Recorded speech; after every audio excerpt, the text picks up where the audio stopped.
project, we use film much more, and film that includes voices of people actively involved in projects rather than the corporate voice. I think video is an incredible new opportunity to convey what's happening in the world of life sciences, medical technology and pharmaceuticals to an increasingly wider audience.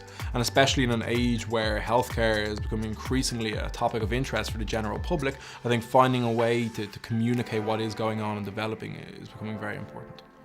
So film is becoming incredibly important. I think that's the power again of social media, is making that more accessible. It's things like YouTube. And I think when you have, vloggers and you have people who are making money out of it, and people who are making careers out of it, you can see that this has become incredibly accessible to a wide variety of people. And the idea of influencers and the idea of, that there is another way into the public that isn't through people sat in front of the news at 10 or opening a newspaper every day. Academic clients will come to us when they have a massive new paper coming out, say in Nature and Science and Cell.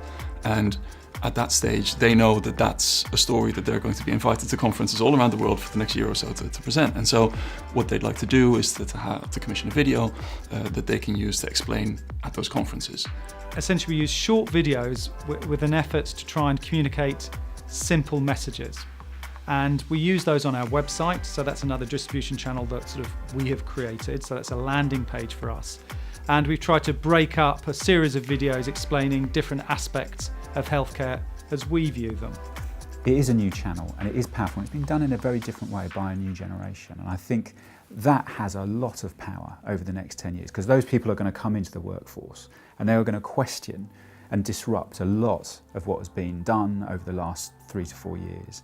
And over the last 3 to 4 years, I think there's been a lot of good stuff done. I think film has become more mainstream, but I think we've moved, thankfully, away from the classic headshot, somebody smiling and nodding and delivering the party line. It's dull, it doesn't engage anyone, it maybe pampers a few egos, but it doesn't really tell the story in a meaningful way. So from a website point of view, we're seeing a lot more moving image now.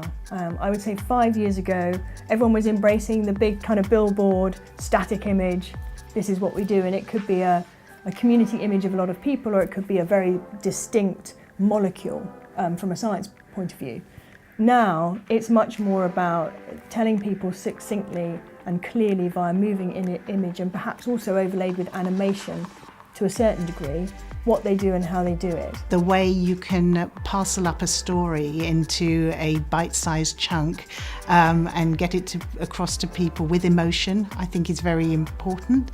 And these days people have less and less time to consume stories or content, so a video is a really great way of getting it across and then being able to consume it on any device that they need. The more we are getting used to engaging visually with content in our private lives, in our own channels and content, something that is dynamic and in front of you will be where we can really get a serious message across. You could actually get a really good sense of what that company do, who they do it for, why they do it, within no more than a three-minute video piece. And that's being used a lot more. We use that a lot across a lot of clients' websites. But the added advantage of this video work is that actually we can then use that across multiple channels and multiple platforms. So again, we're back in the kind of social media space. It's a brilliant way of starting to engage with your audiences on a wider scale across those platforms as well.